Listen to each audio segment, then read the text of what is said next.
अस्सलाम वालेकुम रहमतुल्लाहि तआला वबरकातुहू। आज की इस वीडियो में हम बात करेंगे नमाज इशराक के बारे में। इस वीडियो में हम ये जानेंगे कि नमाज इशराक पढ़ने का तरीका क्या है, उसकी कितनी रकातें हैं। दूसरे नंबर पे हम ये जानेंगे कि नमाज इशराक के फायदे क्या हैं। ये दो चीजें जानेंगे। छोटी सी वीडियो नाज़रीन मुकम्मल देखिएगा और गुजारिश करूंगा कि अगर आप हमारे चैनल पर नए हैं और इस्लामी वीडियो देखना पसंद करते हैं तो हमारे चैनल को जरूर सब्सक्राइब करें, वीडियो को लाइक करें और अपने दोस्तों अहबाब के पास इस वीडियो को जरूर शेयर करें।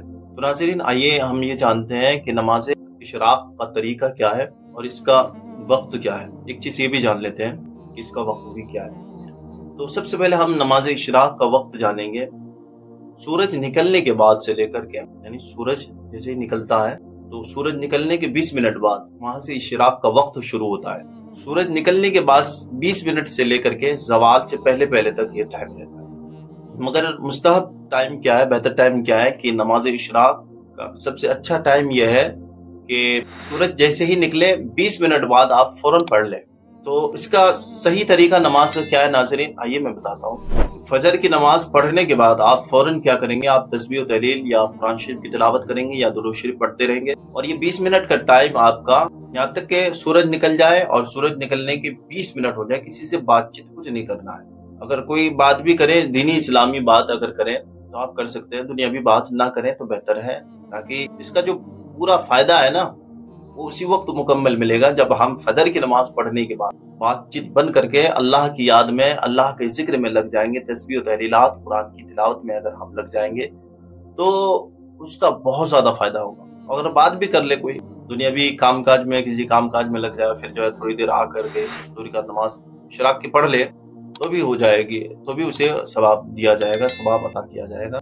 मगर जो उसको मिलेगा, जो हक उसे दिया जाएगा, जो सवाब उसे दिया जाएगा, जो इनाम इकराम उस बंदे को दिया जाएगा जो फजर से लेकर के इशराक तक जो है, नमाज इशराक तक कोई बातचीत न की हो, सिर्फ अल्लाह की याद में अल्लाह की तस्बीह तहलीलात बयान की हो, उस जैसा नहीं दिया जाएगा। तो नाज़रीन नमाज इशराक का तरीका यह है, सबसे पहले आप नियत करेंगे। नियत की मैंने 2 रकात नमाज इशराक की वास्ते अल्लाह ताला की, मुमिरत काबा शरीफ के अल्लाह ताला। ध्यान ये जरूर रखें कि सूरज निकलने के 20 मिनट बाद ये नमाज पढ़नी है, ये इस बात का जरूर ध्यान रखें। तो नियत करेंगे। नियत की मैंने 2 रकात नमाज इशराक की वास्ते अल्लाह ताला की, मुमिरत काबा शरीफ के अल्लाह अकबर कहकर आप कानों तक हाथ उठाएंगे। हमारी माँ बहनें सीने तक हाथ उठाएगी और उसके बाद सना पढ़ेंगे। सना सुभानक अल्लाहुम्मा व बिहम्दिका व तबारक अस्मुका व तआला जद्दुका व ला इलाहा गैरुक। स्क्रीन पर सना दिख रही है। इस सना को पढ़ने के बाद नाज़रीन उसके बाद करना क्या, आपको औज़ु बिल्लाहि मिनश शैतानिर रजीम बिस्मिल्लाहिर रहमानिर रहीम पढ़नी है। उसके बाद जो है आपको सूरह फातिहा यानी अलहम्दु शरीफ की तिलावत करनी है, जो हमारे स्क्रीन पर दिख रही है। उसके बाद नाज़रीन कोई भी सूरत जो आपको याद हो, मिसाल के तौर पर मैं इन्ना आतैना कल कौसर सूरह कौसर को लेता हूँ। पहली रकात में सूरह कौसर आपने पढ़ ली। उसके बाद आप अल्लाह अकबर कह के रुकू में गए। रुकू में रुकू वाली तस्बीह यानी सुभान रब्बियल अज़ीम, सुभान रब्बियल अज़ीम, सुभान रब्बियल अज़ीम को 7 मरतबा आपने पढ़ी। उसके बाद आप सजदे में गए। दोनों सजदे में आपने सुभान रब्बियल आला, सुभान रब्बियल आला को 7 मरतबा पढ़ी। उसके बाद नाज़रीन आप जो है दूसरी रकात के लिए अल्लाह अकबर कह के खड़े हो गए। उसके बाद आपको करना क्या है, बिस्मिल्लाह शरीफ पढ़ करके सूरह फातिहा की तिलावत करनी है। सूरह फातिहा यानी अलहम्दु शरीफ, अलहम्दु शरीफ की तिलावत करने के बाद आप कोई भी सूरत, मिसाल के तौर पर जो है कुल हुवल्लाहु अहद, इस सूरत की तिलावत आपने की। तो कुल हुवल्लाह शरीफ पढ़ने के बाद नाज़रीन आपको फिर रुकू में जाना है। रुकू में रुकू वाली तस्बीह यानी सुभान रब्बियल अज़ीम को 7 मरतबा पढ़ें। उसके बाद दोनों सजदा करें। दोनों सजदा में सुभान रब्बियल आला, सुभान रब्बियल आला 7 मरतबा पढ़ें। उसके बाद क्या है नाज़रीन, आपको करना क्या है,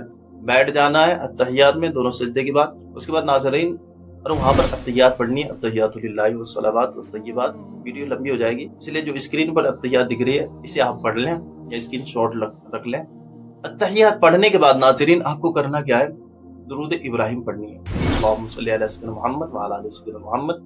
ये जो दुरूद इब्राहिम दिख रही है हमारी स्क्रीन पर, इस दुरूद शरीफ को आपको पढ़नी है। उसके बाद नाज़रीन आपको दुआए मासूरा अल्लाहुम्मा इन्नी ज़लमतु नफ्सी ज़ुल्मन कसीरन व ला यग़फिरु ज़ुनूबा इल्ला अंता फ़ग़फ़िर मग़फ़िरतम मिन इंदिका वरहमनी इन्नका अंतल गफ़ूरुर रहीम, इस दुआ को पढ़नी है। और एक मसला ये भी बताता चलो मैं, अगर किसी को ये दुआ याद ना हो, यानी दुआए मासूरा याद ना हो, तो वो रब्बना आतिना फ़िद दुनिया हसनतन व फ़िल आखिरति हसनतन व क़िना अज़ाबन्नार, इस दुआ को पढ़ ले, उसकी नमाज हो जाएगी। तो नाज़रीन उसके बाद दोनों सलाम पढ़ ले, अस्सलाम वालेकुम रहमतुल्लाह, अस्सलाम वालेकुम रहमतुल्लाह। और उसके बाद क्या है, अल्लाह के हुज़ूर दुआ मांगे, अपनी मग़फ़िरत की दुआ मांगे, अपने गुनाहों की माफ़ी की दुआ मांगे। کیونکہ اللہ تبارک و تعالیٰ نے جب پیدا فرمایا ہمیں تو ہماری روزی کا اللہ نے وعدہ فرمایا ہے کہ بندے کو بھوکا نہیں رکھوں گا میں، مگر ہماری بخشش کا وعدہ نہیں ہوا ناظرین۔ اللہ نے یہ وعدہ نہیں کیا کہ میں تمہیں بخش دوں گا، تمہیں بخش دوں گا، فلاں کو بخش دوں گا، اس کو بخش دوں گا، اس کو بخش دوں گا، نہیں۔ صالحین کو بخشش مستع ہے، صالحین کو بخشش کی خوشخبری ہے۔ جو اللہ کے نیک بندے ہیں، جو گناہوں سے بچتے ہیں، جو اللہ کی باتوں پر چلتے ہیں، اللہ کی اطاعت کرتے ہیں، انہیں خوشخبری ہے، جنت کی بشارت ہے، انہیں جو ہے اللہ کی بخشش کا مزدہ ہے ان کے لیے۔ مگر جو گنہگار ہے، جو خطا کار ہے، جو نماز نہیں پڑھتے ہیں، جو روزہ نہیں رکھتے ہیں، جو شراب پیتے ہیں، جو اللہ کی نافرمانی کرتے ہیں، جو جھوٹ بولتے ہیں، جو غیبت کرتے ہیں، ان کا کیا حشر ہوگا۔ ناظرین، ہمارا مسئلہ کیا ہے؟ ہم روزی کے پیچھے بھاگتے ہیں، کیونکہ اللہ نے وعدہ کیا ہے کہ میں کسی بندے کو بھوکا نہیں رکھوں۔ اللہ نے وعدہ کیا ہے کہ میں کسی کو میں نے پیدا کیا میں سب کو روزی دوں گا، مگر ہمارا مسئلہ الگ ہے۔ یہ تو اللہ کا وعدہ ہے، وہ تو پورا فرمائے گا بھائی۔ اللہ نے وعدہ کیا ہے میں تمہیں روزی دوں گا، تمہیں پیدا کیا ہوں، تمہیں بھوکا نہیں سلاؤں گا۔ بخشش کا وعدہ نہیں ہوا، جس کا وعدہ ہوا ہے اسے تو بھول جانا چاہیے نا، ہمیں اس کے پیچھے تو بھاگنا نہیں چاہیے، کیونکہ وہ ملنا ہی ہے ہمیں۔ اللہ کا وعدہ جھوٹا وعدہ نہیں فرماتا ہمارا رب سچا ہے، ہمارے رب کا وعدہ سچا ہے ناظرین۔ تو وہ اپنے وعدے پہ اٹل ہے، وہ ہمیں عطا ہی کرے گا، روزی دے گا ہی۔ ہمیں بھاگنا کدھر تھا؟ ہمیں گناہوں کی معافی کی جانب بھاگنا تھا، مغفرت پانے کے لیے بھاگنا تھا، نیک کاموں پر بھاگنا تھا، ہمیں بچانی تھی۔ دنیا میں تو اللہ نے وعدہ کیا ہے کہ بندے کو میں بھوکا نہیں سلاؤں گا، روزی عطا کروں گا میں، مگر مرنے کے بعد ہمارا کیا حشر ہوگا؟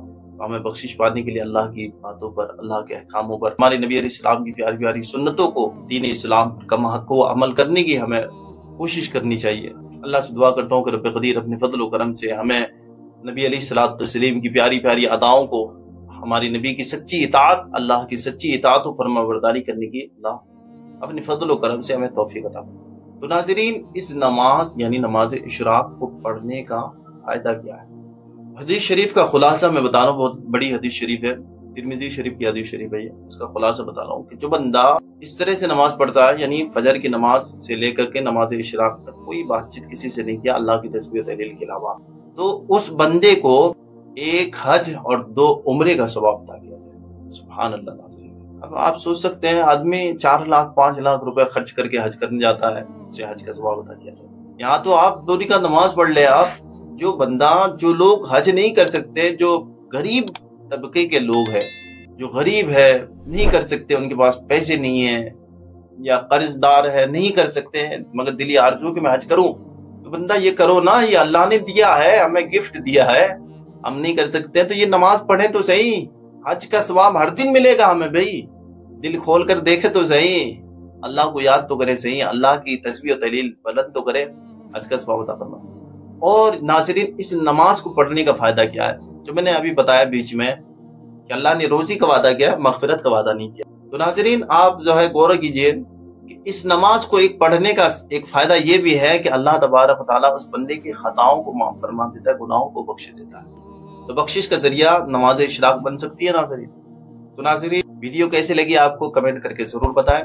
اسی طرح کی اسلامی ویڈیو دیکھنے کے لیے ہمارے چینل کو سبسکرائب ضرور کریں، اور اس ویڈیو کو لائک کریں، اور اپنے دوست و احباب کے پاس کسی ایک کے پاس ضرور شیئر کریں، تاکہ ہو سکتا ہو کہ وہ بھی فجر کی نماز پڑھتا تو، قرآن کی تلاوت کرتا تو، مگر اشراق کی نماز نہ پڑھتا ہو، تو وہ حج کے ثواب سے ضرور محروم ہو جائے گا، اپنے گناہوں کی بخشش سے ضرور محروم ہو جائے گا۔